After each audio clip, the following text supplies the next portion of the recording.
I had an idea today, since I gave you some scales and some other things to work on. I'm going to talk about trying to move your hands from chord to chord. Since I don't know if we had enough time to talk about this yet, and I want you to try and have this. I want you to have this information. So we're just gonna work with some easy chords today. I don't remember all the ones you did, so I will show you some new ones. If I'll pretend like you don't know any of these chords. So I'm gonna show you all like they're brand new. My pick is gone. Got it in my pocket. All right, so let's start. I'm gonna start with C. I think C. Oh wait, no, is it C? Yeah, C. There we go. All right, so let's start with C, okay? Now, a lot of times we play the C chord. We're gonna, a lot of times in the key C, the C also is paired with a couple other chords, G, D, A minor, or E. A lot of these chords are all what we call open chords, okay? Like, so, I went with over this a little bit, so this will be a little refresh, maybe. Like C, remember, just my pointer finger on the first fret of the B string, and then you got your middle finger on the second fret of the D string. Skipping over the G string, that's gonna be open, okay? And I think you could get your ring finger down here, okay? But if not, you're just gonna play a three finger version. We could do that, okay? But the better way is to get this third finger over onto the third fret of the A string, okay? This gives the ability to give you a low C as the root in your C chord, rather than, in this case, it would be an E. So that's a third of the chord. So I want a root. I want a C in the bottom of a C chord, okay? Normally, whatever chord it is, I want that letter in the root, which means is the lowest note we're playing, okay? All right, so a lot of times, we're gonna end up going from this chord into a G chord, okay? Now, a lot of times, let's show you the G chord. This is the fingering number 1. I think we did do this. So pointer finger on the A string on 2. And you got your middle finger on the third fret of the G string, of the E string, the low E string, not the low E string. And then I got my pinky and ring finger both on the third fret of the E string and the third fret of the B string. And the G and the D, this being the D and this is the G right here, are both open, okay?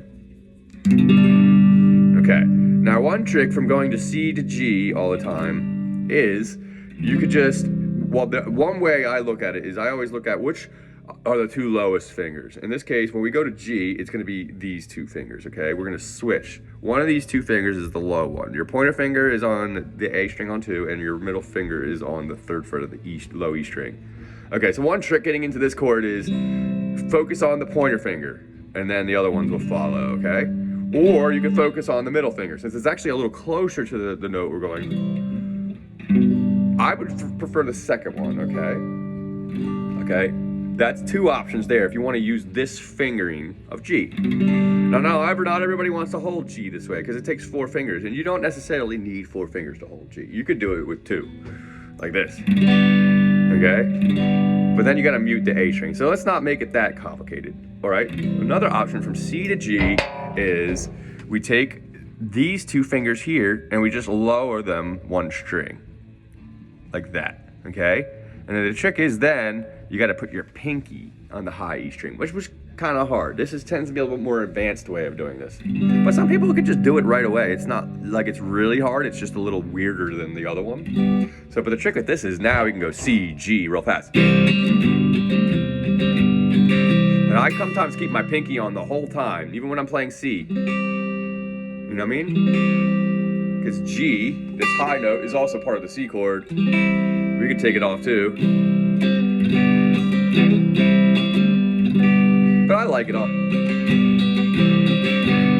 Okay, that's one option to get yourself into your G chord, okay?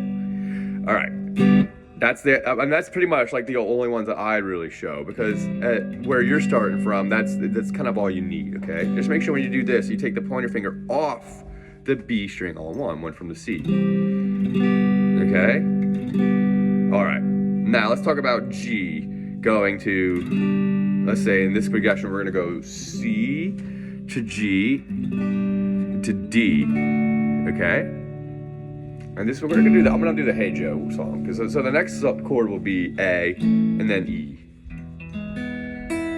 Okay, we can talk about each one of these as switching, all right? All right, so from G, I usually would say you want to hold G like this. So to switch into the bigger one, because coming from this to D, we gotta move our hand a lot, okay? The trick with this, holding this main first fingering of G that I showed you, is that this ring finger here, the third finger, is already in the same spot it's gonna be for the D chord, okay?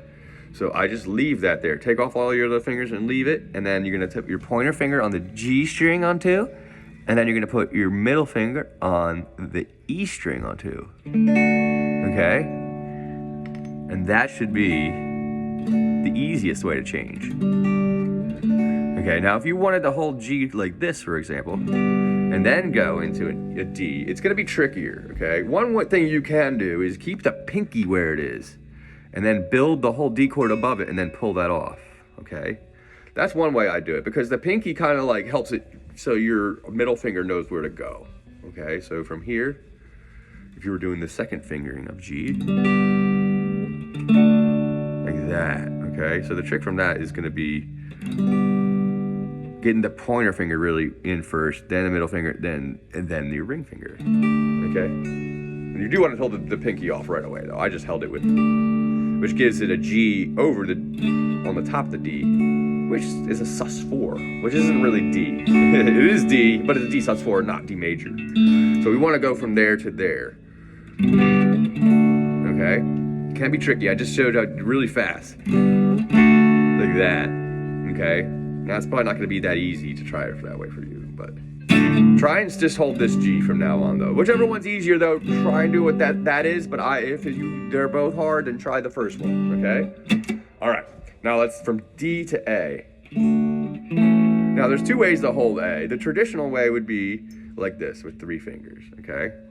One pointer finger on the D string on 2, you got your middle finger on the G string on 2, and then you got your ring finger on the B string on 2. And you're gonna go from the A string down, okay? With an open E. Okay, the open E is not as important as you might think, okay? But it's there. You could just mute it too if you wanted. One thing I like to do is I play this with one finger. Ooh, excuse me. Like that, okay? The one finger allows you to be able to be really fast, so. I mean, you can be fast with either, realistically, but the one finger tends to be a little quicker for most people, all right? So, one, we'll just hold that, and then the high E string kind of disappears because your finger holding down the other ones mutes this string, and that's okay still. You don't really miss it, because it's gonna be so quick, okay? But if we were to do the other one, let's do the 3 finger. So I would do is just your pointer finger is gonna move down 1 string, then this one's gonna jump up and this jumps down, okay? Oops, I went to the wrong string. This one, the ring fingers are gonna stay on the same string, just gonna pull back 1 fret. So you're gonna go, oops, fingers are big and they got on top of each other. All right, now that's usually what I would do for A. I like the 1 finger, but you could do the 3. They're both easy. They're both pretty easy. Okay, and from here, we go to E chord. Oops. And the trick for this one is really, I mean, you want to get your pointer finger on the G string quickly. So you're going to come back from the D string right here, and it's going to go to the G string on 1. D string 2, G string 1. And then immediately these are just going to jump up. You're going to jump up 2 strings each. Okay, so it's going to look like this. Ah, no, I hit it wrong. Try it again. Like that. Okay. I'm trying to make it so you can see my hand better. I'll try it again at a different angle. So it should go. Okay. Okay. Practice these transitions. These are going to be a big deal at some point, all right? And now I want to try and show you another chord progression. The more and more you get good with these, the more you can think about, even when they're not, normal chords, like if we were doing a B minor, which I'm not going to show you this. This is a hard chord. Well, I'll show it to you real quick, actually. Pointer finger on 2. This is going to be hard, though. I'm not expecting you to do this. Just so you know, though, it's going forward. All right, so pointer finger on 2 with the A string. Ring finger on 4 of the D string. Pinky on 4 of the G string, and then you got this middle finger taking 3 of the B string. Now this pointer finger could actually bar from the B string and the high E. but you don't really need the B there because it, like I said, 4 notes will be enough if you get 5. But the idea is that even though when you come from this chord, you can use a 1-finger technique to move. Let's say we're going to go to B minor to G. Oops. And I would change from this middle finger down because the pointer finger is already where it needs to be. So like this is the same kind of it's problem solving, okay? Trying to figure out which is the easiest way. All right, I want to change the progression because before we were doing C, G, D, A. Well, let's go over that. So C, and we change by getting the middle finger down into the low E. That's my technique.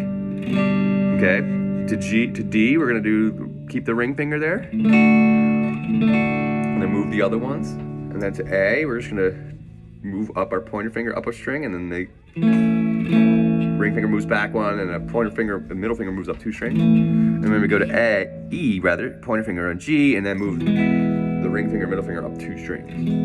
Okay? Trying to do that in these orders will help you move a little quicker. Okay? All right, now I want to try and do a C to A minor because this is a good one. Okay, we have another song I was going to show you that has a G in between the two. But one thing I like to do is when I showed you the major and minor scales, I showed you C major and A minor. Okay, so let's talk about how those 2 chords relate because they relate the same way the scales do. Okay, pretty much your C chord here, and the chord progression we're going to do is go C, A minor to E. Okay, and that's the 3. We worked on this before, but I want to work again now that I went over the scales with you to show you why C and A are so close. There's literally only 1 finger you need to move when you're going from C to A. It's the ring finger, okay? It's your root, because it's on the A string. So the idea to go to A minor is we want to open up the A string so it has an A at the bottom, okay? So that comes off. Okay, A in the bottom, good. You could play it just like this. This would be an A minor 7. So, oops.